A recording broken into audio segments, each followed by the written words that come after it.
हवाओं में फांसी सपना। सपना गर्मी से बहुत परेशान थी। शहर में पारा 40 के पार चला गया था। पंखा तो जैसे मजाक बन गया था और कूलर भी गर्म हवा फेंक रहा था। बिजली भी अक्सर चली जाती और जब आती तो भी कमरे में तपिश घुटन सी बन जाती थी। सपना पूरे दिन घर में पसीने से तरबतर घूमती रहती। उसने कई बार ठंडा पानी पिया, आइसक्रीम खाई, लेकिन राहत बस कुछ पलों की होती।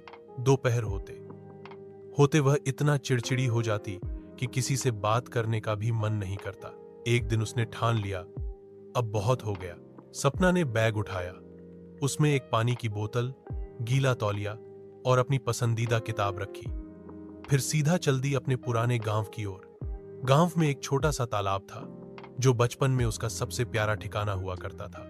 बस से उतरते ही उसने देखा, चारों ओर हरियाली, मिट्टी की खुशबू और ठंडी हवा का स्वागत।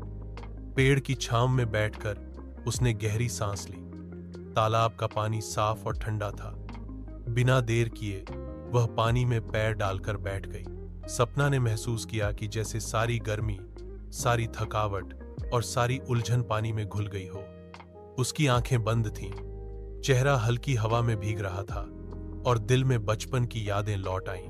वह घंटों तालाब के किनारे बैठी रही, कभी पानी में कंकड़ फेंकती, कभी किताब पढ़ती, तो कभी आसमान में तैरते बादलों को देखती। शाम होते होते सपना के चेहरे पर एक सुकून भरी मुस्कान लौट आई थी। रात को जब वह गांव के अपने पुराने कमरे में सोई तो पंखे की जरूरत भी महसूस नहीं हुई। बस मिट्टी की ठंडी खुशबू और हवा के झोंके काफी थे। अगले दिन सुबह सूरज की पहली किरणों के साथ ही उसने खुद से वादा किया, अब जब भी शहर की गर्मी उसे परेशान करेगी वह यहां भाग आएगी, क्योंकि कभी कभी असली ठंडक कहीं बाहर नहीं बल्कि बचपन की उन छोटी छोटी यादों में छिपी होती है।